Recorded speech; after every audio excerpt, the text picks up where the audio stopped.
And so conceptualizing things in terms of networks and network effects and thinking about how you can think laterally and in all kinds of different ways, not just linearly, was really helpful and made me really like blockchain. And then from like a humanities perspective, I love the ideology behind it, and there's a bit of a spectrum there, and I think maybe a continuum of how much people see it as an ideology versus just a really useful application of technology. But I love the idea that people want to organize themselves differently, that they want to interact differently, that they want to, potentially cut out middlemen that have been making money off of them for ages. That is Kaia Myers-Stewart, and this is episode 21 of the Blockchain Pro podcast.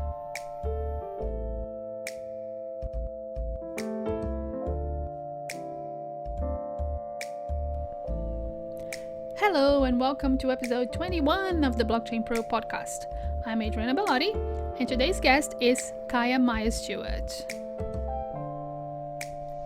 Kaia is a product manager at PegaSys, the protocol engineering group at ConsenSys.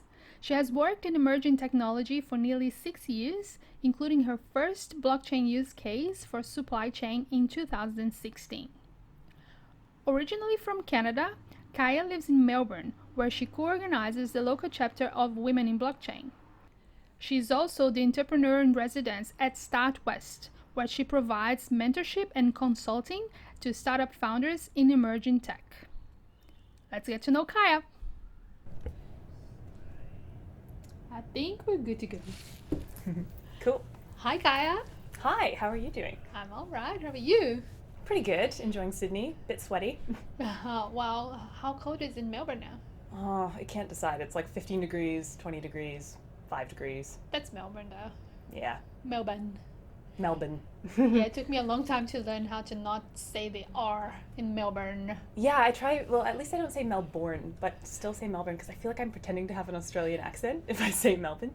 Oh, that's interesting. Where are you from? From Canada originally. Oh, where in Canada? Calgary, Alberta, if you've heard of it. Pretty cold place. I've heard of Alberta, yes. Rocky Mountains, oil. That's it. I have a couple of friends that live there. Ah. Yeah, lots of snow. Yeah, it's pretty cold. But similar to Melbourne in that I was just telling my Uber driver actually that it will be really, really cold, like minus 30, and then it'll be like plus 15 for a week because we have warm winds coming in from the foothills where I live, and then it's minus 30 again. So I'm used to changing weather and expectations. That's good. Yep. I guess that's in the mindset of a lot of Canadians. Yeah, and a lot of blockchain enthusiasts, I feel like, are the flexible, ready for anything, agile people. Canada has a pretty big blockchain community. Yeah, Vitalik started in Toronto, and yeah, it's just cool to read and now meet some of those community members. The founder of PegaSys, which is the company I work for, his name is Shahan. He works out of Toronto and is amazing. So I'm learning a lot about how I should have maybe started in Canada, but didn't. Sometimes, life takes different turns, but we all end up in the place where we're meant to be, I think. Definitely. So let's talk about how you started your career. Okay. I feel like everyone has like a really weird, interesting story when it comes to how they got into this field in particular. Mine is sort of weird. I finished my degree in psychology, but I was specializing in neuroscience research. I did artificial neural networks for the first couple years of my research sort of career, but it was pretty limited. And then I did cognition, and then I wanted to do my master's somewhere, but I took a year off and came to Australia, loved it, decided to move here, and then tried to apply for master's, got in, but then it was too expensive. Then I tried to apply for jobs in research, but I couldn't get one because of my visa. So the only job I could get at first was working at Kathmandu, which was awesome. Got paid really well. Okay. Thought I was going to be rich. Then it was like $25 an hour. But then I got a job at this really small startup, and they were the only ones that would hire me on my visa, which was a working holiday visa. And they were developing software and wanted me to just fill in gaps and whatever. And it ended up scaling up really quickly, long story short, and we started building supply chain due diligence software and had a blockchain use case that I was product managing on all of a sudden, and had to very quickly learn what blockchain actually was so I could explain it to stakeholders. And then I became obsessed with it. And then I met Rosa, who's an amazing community builder in Melbourne, now lives in Sydney, as you know. And just kept on engaging with the community, and eventually started talking to ConsenSys and PegaSys, which is the protocol engineering team at ConsenSys. And eventually I bothered them so much they gave me a job. Okay.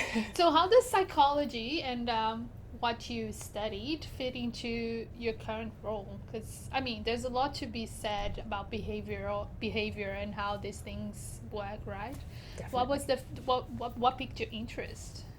I think it's multifaceted in the sense that I've always struggled to choose between science and humanities or arts, and I guess this is a great intersection of both. Like, I did psychology, I did a BA, but I specialized in really scientific, well, not that psychology is scientific, but I specialized in highly sort of biological science, neuroscience focused stuff.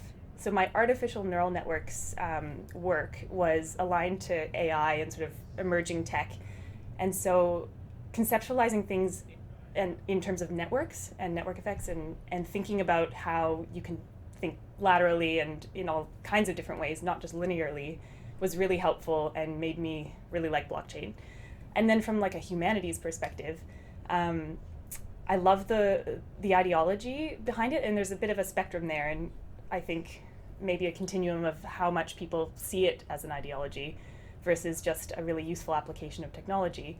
But I love the idea that people want to organize themselves differently, that they want to interact differently, that they want to, potentially cut out middlemen that have been making money off of them for ages. But whatever your reasoning, like, it comes down to, I guess, mobilizing communities differently. And that's really cool from a psychology perspective too, so. That is indeed. Yeah. How does that play a part in the work that you're currently doing? Oh, good question. So the work we're currently doing is specifically PegaSys builds an open source Java client, which is now called Hyperledger Besu, because we joined the Hyperledger Foundation recently. Okay. It was called Pantheon. And it's for enterprise, which is an interesting place to be because open source and enterprise, that's an interesting combination. Also, potentially some people who have the ideology of disruption of the current system may see that as being a really counterintuitive place to be, because why would companies want to adopt a technology that some people see existing to disrupt them? But from my perspective, I think it's about getting early adopters and maybe changing the way that industries and enterprises want to organize themselves because they see a different alternative, because they want to do the right thing like all humans do, and enabling that process through open source software, sharing, community, and engagement of those people rather than sort of isolation of those people is a really great, I think, location for me to try and do something. And so I want that seat at that table, and I think that I'm in the perfect place right now. I couldn't agree with you more. I think people try to divide and contain themselves into these silos of, I like only this, therefore I don't want to talk to you. Mm-hmm. And everybody can talk to each other while liking different things. Mm-hmm. And there's a problem that we are facing in this space now that I think we need to work at it so we can make it better for everyone. Definitely. And yes, enterprise and open source doesn't seem like a really good combination, but open source developers still need to get paid somehow. Mm-hmm. Right? That's true. And yeah, and it's not, I should correct myself, because like Microsoft and others there's open source enterprise stuff that exists and communities that exist already. And so I guess we're playing into that as well. And I just realized too that specifically my job at PegaSys is as a product owner. So I see that as being like the translator of information. I'm advocating for the devs when they're not in the room, but I'm also advocating for the end user or the customer or the strategy and ops team. Or every person that's not in the room, essentially, to make decisions about where a product goes and what it looks like and how it enables and empowers people. So I think, putting all of that together and then adding the enterprise component, which has already been leveraged and works for many people, is kind of the way that I see a lot of adoption taking off. Because it's slow. It's slow. Like, it feels like of course it's we've slow. known about it forever. And it's like, why don't people love this? But maybe we're too obsessed with how it all works, and we just need to make it accessible to people in whatever way, meet them where they're at kind of thing. And it's, 10 years for Bitcoin, 5 years for Ethereum. That's not a lot of time. True. And plus, there's everything else. There's a whole soup of blockchains out there, and there's always a new one. And people trying to make something work, which is interesting because everybody's trying to solve a problem with a different solution. Do we know which ones are going to work? Not yet, because it's just been 5 years. That's a good point. Sometimes it does feel like we're a hammer looking for nails, but because blockchain was such a cool, new, hip and snazzy sort of buzzword for a while, that now I think with crypto winter and all of that stuff, which I've never really been too engaged on the actual trading of crypto side. I've always kind of thought about, use cases like supply chain. And after that kind of crash happened, there were a lot of experts, and I say that with quotations, who wanted to trade and wanted to sort of live in that crypto world, but leverage it to do business as usual, that I think are no longer involved in this process. And then now I feel like it's the people who are settling into really finding the right use cases, what works, and then innovating until we get to a place where blockchain can solve those problems. And that's an exciting, different place to be. I'm excited to be here now in particular. And, okay, what do you think would happen if in, let's say, 10 years' time, we realize that there's nothing to blockchain but crypto or Bitcoin? Then at least we tried. Yeah, I think that's fair enough to admit that, maybe, especially with technology evolving as quickly as it is, it'll be a dud, and that's okay. And again, like just being there and trying to see if there's a way that we can make this work for basically a disruption of the way that humans engage in culture in general, because that is what this would mean for the world. If that can be done positively and go beyond sort of borderless economies and crypto, great. If not, I'm really happy with the crypto scenario too. Even if it's Bitcoin. Yeah, I was reading an article today about how Bitcoin is just like the only one that's doing well or means anything right now, with Ethereum kind of in second place and then nothing. And I just don't know enough about that world to really pay attention, and I really should. But I don't know. Bitcoin is fascinating. Are you a Bitcoin expert? Are we going to talk about that? Well, not on this episode, but we can talk about that. You should come to Bitcoin Sydney sometimes. I'm will. sure there are good Bitcoin meetups in Melbourne. I'm sure there are, and I really should pay more attention. Yeah, in Melbourne. I'm sure that we should partner with them, because I also co-organize Women in Blockchain with Karen Cohen, who is awesome. And she does a lot of community work in Melbourne, and we are always looking for different perspectives. And I think that she just had a debate a couple days ago or a week ago around like, will it be Bitcoin or blockchain? And I'm always like, well, Bitcoin is a blockchain use case, so what do you mean? But I think I get that it's more just, do we use it for one thing and it does that thing well, and then we forget about the rest? Or do we use the technology to leverage cool things that we don't understand fully yet? So I think she's really already engaging that topic of conversation, but I keep missing those really interesting nights, so I'm not learning anything. There's a really good book called The Bitcoin Standard, which I totally recommend you have a look at, because it talks not just about Bitcoin, but how money got to exist. So the fundamentals of money, which is a very interesting problem to tackle. Like, money has not been this static thing that we know now. Through time has changed and evolved, and perhaps this is a new evolution, because we've seen that having fiat currencies are not helping anyone anywhere. But I digress. No, that's so true, and it's fascinating, especially because I can think of a lot of places that I've been in the world where, yes, money, like there is a currency, but there are lots of other forms of currency that are tokenized. For example, trading things like cigarettes or things like betel nut, or just tons of different phone cards and stuff like that. And I think that's such an important thing to consider, is humans do adapt to new ways of interacting and transacting with each other. It's not that hard. We've done it before. And we really are creating more of a community sort of, I don't know, actually, maybe I would describe it as us doing what we used to do when we lived in smaller communities, but at scale, where we want to have peer-to-peer interactions. And so it's not that different from the past. And it's not that different from our past, because Andreas Antonopoulos, he has this interesting talk where he talks about how kids in school, they have their own forms of currency. They trade lollies, they trade, little cars, they trade everything. So when we are very young, we come from this ideal that anything can be a currency, and then we are put in this box where we are taught to think that no, just this government control thing is what you should use as currency. But hey, let's take the control back and see how this will evolve. Let's teach all the kids blockchain, because they'll get it. They probably do get it more than, like, if you explain it with the right level of complexity. The Gen Alpha is an organization that works with kids born after 2010, teaching them concepts that are going to impact their future. They did a workshop at UNSW, I think last year or the year before, where they had kids in the lawn, and they had lollies. They had the kids swapping lollies with each other, where they would get, I'll give you 3 lollies and that's it. And then they had the kids swap lollies through their parents, so they would give their mom like 3 lollies, and then the other kid would get 2 lollies.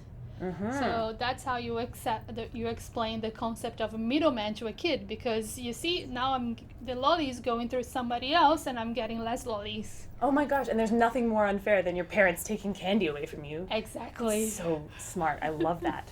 In fact, I could probably explain it that way to adults. Yeah. I mean, that's a universal thing. We don't like when something's taken away, so that we can, like, if there's a way around it, we want to find it. I love it. That's it. That's so cool. So how do you go from psychology to technology? Did you have to just like dive down and learn a whole bunch of new things? Did you do any special educational courses or anything in the process? That's a question I get a lot, and I think people don't realize how similar kind of the neuroscience stuff I was doing was, in the sense that I was working with programs like Mathematica or MATLAB, and so had a basic understanding of different programming languages, but also how things fit together in a virtual environment. And that was really helpful. So when I started at this small startup, it was 4 of us in the back of a room, and I was just doing like communications, content, whatever. But what I found a real passion for was helping like design and put together software for different stakeholders, taking into account their different points of view. And then I realized, like, okay, there must be a name for whatever I'm doing. Looked it up, was like, software product manager, that's my thing. Went to my boss and was like, please, can I do a 6-month specialization course on Coursera through the University of Alberta, of all things, because I'm from Alberta, so great. And he was like, yep, go ahead, because at this point we were a lot bigger and we needed that person to be skilled. So I did that, and essentially just kept learning and iterating really quickly, spent a lot of sleepless nights looking into how to do things. And when you work in a startup environment, it's very conducive to a world like blockchain, because there's no certainty. You're learning, you have to be all of the hats all of the time, and you just get really resourceful. And so, yeah, I think I just evolved. And I'm still evolving every single day, and I'm still out of my depth all day, every day. But it's cool. That's how you progress. There's no progress if you're just doing the same thing every day, right? True. and there's no better thing. And I've only found out that when I left the corporate world to work in the startup world, that there's nothing better than being unboxed and doing lots of different things. Unboxed. That's a great term. I'm going to steal it. Feel free. That's great. Because I think if I tried to go back into sort of a world where I had a job description and people said things like, that's not in your remit, I would be like, why not? But I'm good at it. I want it to be in my remit.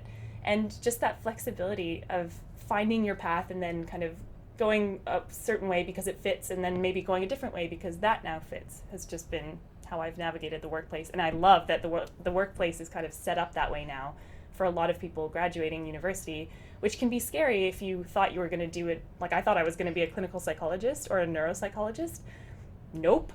But there are lots of other things I can do that didn't exist in my mind when I was boxed in university. And I think, that's such an exciting place to be. There's so much innovation that's still to come. So innovation still to come? Put it on my gravestone. So, have you encountered a lot of people in your work environment that do not understand blockchain, and how do you try and talk to them about it? I used to, but now I work with engineers who know way too much about the protocol layer, and I'm still so out of my depth. Oh, but you still in in comparison events to all that. the time. Oh, for sure. That's true. That's a great point. I think, yeah, the community outreach piece, I'm becoming a lot more of a person that can speak to the technical side of things. So I find myself falling into the bad habits that a lot of people on the engineering team have. Love them, but often you're so deep into it that you start explaining things at way too, technical a level. Because sometimes you just need to start with, what if you were, a kid with 3 candies and you're giving your parent one of the candies, Yep. to swap with someone? That seems unfair. Let's disrupt that. Or even just thinking about, I've used a couple of analogies about like blockchain being a new infrastructure in technology, where you just move things around to different places instead of storing them all in one place. And everybody kind of paves the road together. And everyone's house is kind of a storage and processing center, rather than having one big vulnerable place doing that.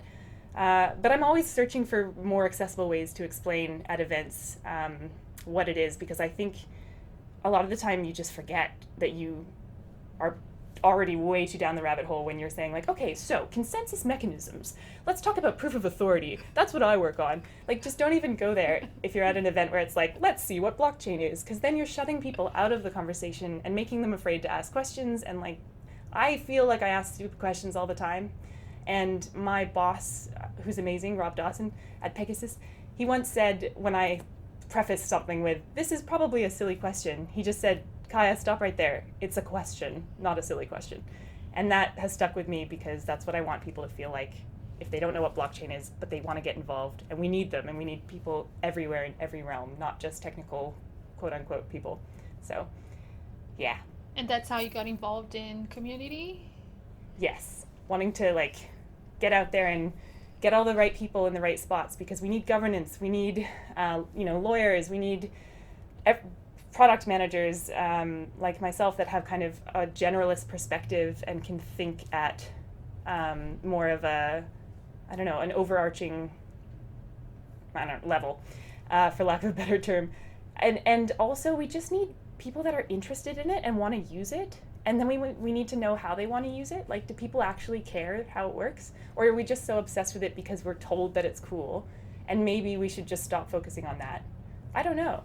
Do we want to be more engaged and like put the effort in to figuring out how it all works? Or do we want to use it as a tool? And like, that's part of it too, is with my product hat on, my product owner hat, I'm going around being like, okay, so what do you actually want to know about blockchain? What do you care about? If it looked like this, would you use it? Do you want to contribute to it?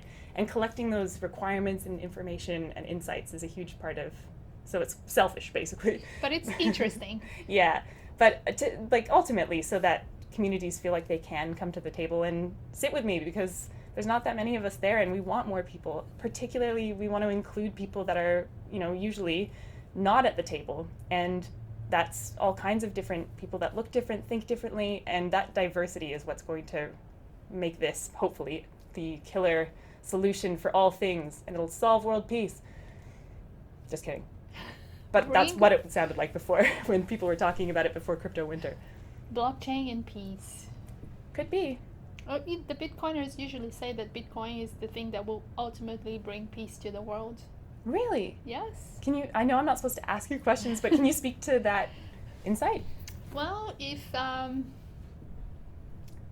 in a world where there's one currency that is so valuable that just by owning a little bit of it, you're better off, and governments are not fighting with each other all the time, that might be the thing that bring peace to Earth. Yeah. That's cool to think about. That was a very simplified view. Yeah, but that's where you got to start, because I, again, have that, like, that is exactly meeting me where I'm at with probably that perspective. So I'll go look into it and read that book you suggested as well. because I think that it's worth knowing all of the perspectives, and I'm so keen to hear what people think will happen and how, you know, we can all sort of share, because there's nothing that has ever happened to me that was bad when I opened up and shared a perspective, even if it was, you know, not the norm or it was challenged. I think that's probably where I've learned the most. And yeah. I think it's the inequality problem where so little people have so much of the world's wealth, and then most of the people have next to no wealth. And that is a problem that has reason that came to be in the past 40, 50 years. You know, we had some inequality before, but not this much. Plus the population has been growing so much. Right. How do we deal with these issues? Yeah. And that's part of like the distributed, because people get stuck on the decentralized part, and it's like that's the biggest buzzword related to blockchain, but a huge part is distributed, so meaning everybody gets a piece. And I agree, like I think we have to be careful, and this is where I think my position with enterprise is so interesting, because with a capitalist framework, and that's the box we live in now, that is kind of a tenet of capitalism. For it to work, there needs to be a lie in which people buy into that is like, okay, well, if you just work as hard as those people, you'll eventually get there to the top. And like maybe some people do, most people will not. But if you all did, capitalism as a system and like a framework just wouldn't work. So kind of creating this new, I guess, system, and that's where the ideology piece comes in, I notice. And it's very interesting to explore, and I think there's so much complexity there. But it's a good place to start by having a conversation and like hearing those views about, let's give everyone a piece of the same thing that we all value. Good idea. Because also it's mutable, and governments can't decide that they want to like basically disempower their people and cause a massive devaluing of the currency, or, you know, be corrupt and keep it all in one place or things like that. So that's great. I'll learn more about Bitcoin.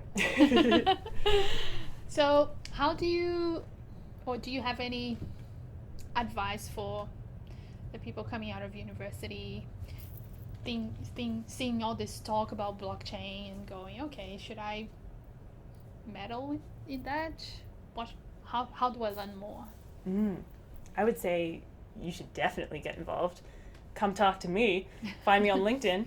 But there's so many resources, and if you're interested in that technology, even if you just like the idea from like a social sciences perspective, there's like RMIT Hub in Melbourne has a whole social sciences lab. They do micro-credentialing that you can do, so just like bite-sized kind of pieces that you get a certificate for, and you can kind of upskill that way.